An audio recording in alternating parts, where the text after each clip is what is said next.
The security camera footage showed them clearly, a woman and two small children slipping through the broken fence at dusk, carrying what little they owned in backpacks. Richard Coleman stared at his phone screen, watching strangers enter his forgotten property. What he didn't know then was how this trespass would transform not just their lives, but his own empty existence. If you're wondering whether second chances exist in this world, stay with me until the end, and if this story touches your heart, please like this video and subscribe to see more stories that remind us of our shared humanity. It had been 5 years since Richard had even driven past the old Victorian house on Maple Street. 5 years since the accident that took everything that mattered.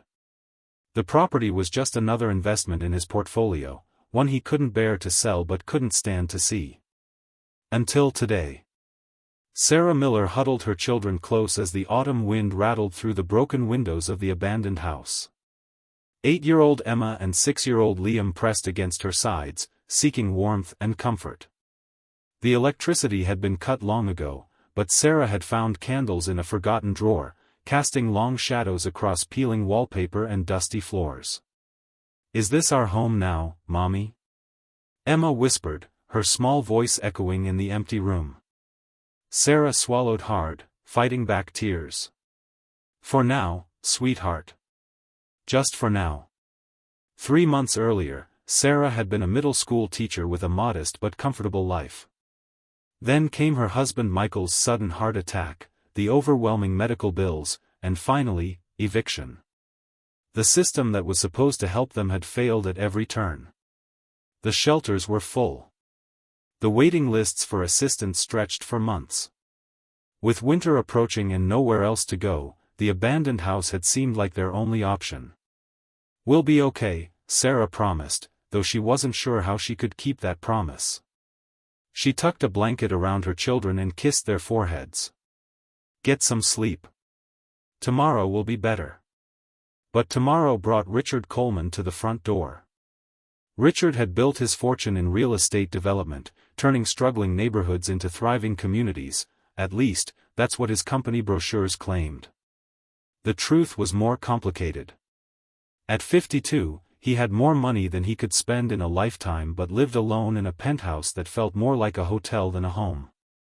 His wife and daughter had died in a car accident 5 years ago, and since then, he'd buried himself in work, accumulating wealth that brought him no joy.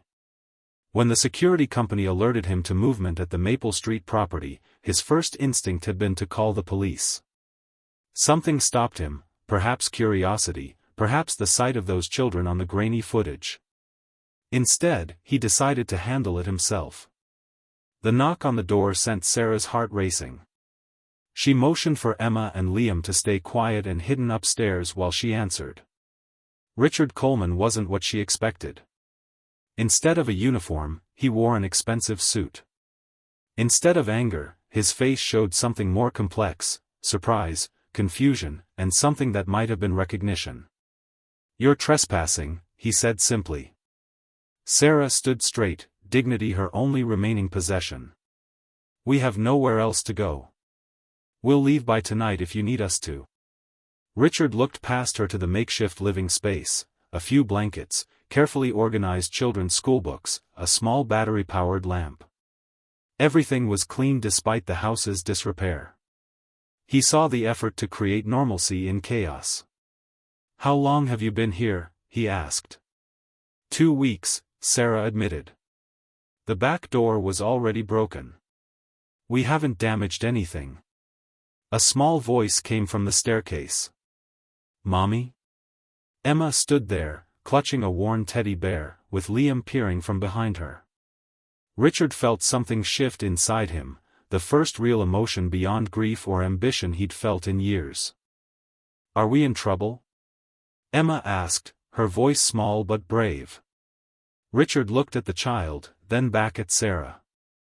In Emma's face, he saw a flash of his own daughter, the same determined chin, the same direct gaze. It was like a physical blow. "No," he said finally. "You're not in trouble." What happened next surprised everyone, including Richard himself. Instead of evicting them, he asked questions. He learned about Michael's death, about Sarah's struggle to find work while caring for her children, about the bureaucratic maze that had left them with nowhere to turn. "Stay," he said finally. "At least until we figure something out." That night, Richard returned to his empty penthouse, but he couldn't stop thinking about the family in his abandoned house. The next day, he brought groceries, space heaters, and a contractor to assess what it would take to make the house properly livable again. "Why are you helping us?" Sarah asked, suspicious of unexpected kindness after months of closed doors. Richard couldn't explain it fully, even to himself. "Maybe I'm tired of empty houses," he said. Over the following weeks, Richard found himself drawn to the Maple Street house more and more often. He arranged for repairs, first the essentials like heat and plumbing, then the cosmetic issues. He helped Emma with her math homework and discovered Liam had a natural talent for chess. For the first time in years, he laughed genuinely when Liam's knight captured his queen with a triumphant "gotcha." Sarah watched this transformation with caution that gradually gave way to gratitude and then something more complicated. Richard wasn't just fixing the house, he was becoming part of their lives. "You don't have to do all this," she told him one evening as they sat on the newly repaired porch while the children played in the yard. "I know," Richard said. "But I want to." What neither of them said was how much they both needed this unexpected connection. Richard had wealth but no purpose, Sarah had purpose, her children, but no resources. Together, they were filling gaps in each other's lives that money alone couldn't address. The transformation wasn't without challenges. Richard's business partners questioned his sudden interest in a property he'd neglected for years. Sarah struggled with accepting help after months of self-reliance. Emma and Liam, still grieving their father, were wary of this new man in their lives. "Is he going to be our new daddy?" Liam asked one night as Sarah tucked him in. "No, sweetheart," Sarah said gently. "He's just a friend who's helping us." But as winter turned to spring, the lines blurred. Richard helped Sarah find a teaching position at a private school where his company had connections. Sarah helped Richard reconnect with the community projects his company funded but that he'd never personally visited. The house on Maple Street, once a painful reminder of loss for both of them, became something new, a place of healing. On a warm May evening, Richard arrived with news. His company was launching a new initiative, affordable housing for families in crisis, with priority for widowed parents. Sarah would be on the advisory board if she wanted. "You're using us as your charity case," she said, hurt evident in her voice. "No," Richard replied. "You're the reason I remembered why I started my company in the first place, to build homes, not just houses. To create communities, not just developments."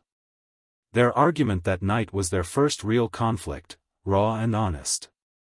Sarah accused Richard of assuaging his guilt through charity. Richard accused Sarah of refusing help out of pride. They both spoke truths the other needed to hear. "I don't want to be your project," Sarah said finally. "And I don't want my children growing attached to someone who sees us as an obligation." Richard was quiet for a long moment. "Is that what you think this is? What else could it be?" Sarah challenged.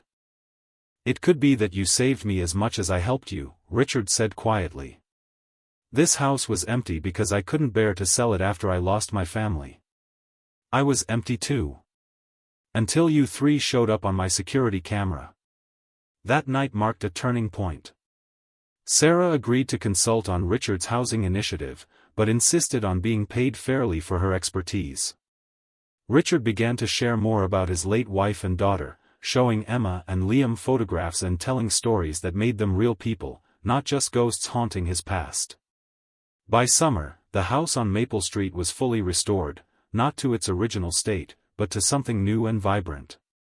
The garden that Sarah planted bloomed with colors.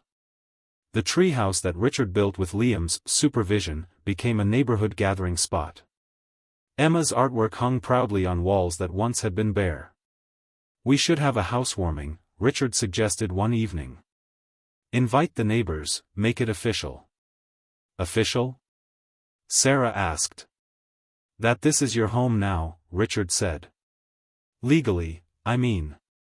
I've had the papers drawn up to transfer ownership to you. Sarah stared at him in disbelief. Richard, I can't accept that. You can, he insisted. And you should. This house was never going to be anything but a painful memory for me. You've made it a home again. The housewarming party brought together people from all parts of their lives, Sarah's new colleagues, Richard's business associates, neighborhood families, and the children's friends. As Richard watched Sarah laughing with guests in the kitchen, he realized how much had changed in less than a year. Mr. Richard, Emma tugged at his sleeve. Can I show you something? She led him to her bedroom, where a carefully crafted family drawing was pinned to the wall. There were 4 figures, Sarah, Emma, Liam, and Richard, standing in front of a house that looked remarkably like the one on Maple Street. Is this okay? Emma asked hesitantly. I know you're not my dad. But you're important too. Richard knelt down to her level, his heart full. It's more than okay, Emma. It's perfect. That night, after the guests had left and the children were asleep, Richard and Sarah sat on the porch swing, the same one where they'd spent so many evenings talking about everything and nothing. I never thought I'd feel at home anywhere again, Richard admitted. After losing Claire and Lily, I just existed. I didn't live. Sarah's hand found his in the darkness. I understand. After Michael died, I thought our story was over. I was just trying to survive for the kids. And now? Richard asked. Sarah looked at him, really looked at him. Now I think maybe new chapters are possible. Their first kiss was gentle, tentative, 2 people who had known profound loss finding the courage to risk their hearts again. 1 year to the day after Richard found Sarah and her children in his abandoned house, they gathered in the backyard of what was now truly their home. Friends and family watched as Richard and Sarah exchanged vows under an arch of flowers grown in the garden they had planted together. Emma served as flower girl, scattering petals with serious concentration. Liam carried the rings, proudly announcing to everyone that Richard was officially going to be his dad now, though he'd been doing the job for months. When I lost my family, I thought that part of my life was over, Richard said in his vows. I never imagined that by opening a door I'd been afraid to approach for years, I would find a new beginning. Sarah, radiant in a simple white dress, squeezed his hands. When we took shelter in this house, I was just looking for walls to protect my children. Instead, we found a home and a heart big enough to welcome us all. As they celebrated into the evening, Richard found a moment alone with Emma and Liam. You know, he told them, some people might think I did something special by helping you and your mom. But the truth is, you saved me. You showed me that a house is just a building until the right people fill it with love. Liam, practical as always, nodded seriously. That's why we had to fix the roof first. Their laughter carried across the yard, drawing Sarah to their side. As she joined their circle, Richard realized that the security alert that had brought him to this house had been the most important notification he'd ever received. The abandoned house on Maple Street wasn't abandoned anymore. And neither were any of their hearts. If this story touched you, please like this video and subscribe to our channel for more stories about how unexpected encounters can change lives forever. Remember that sometimes, what looks like trespassing might actually be the universe bringing together exactly the people who need each other most.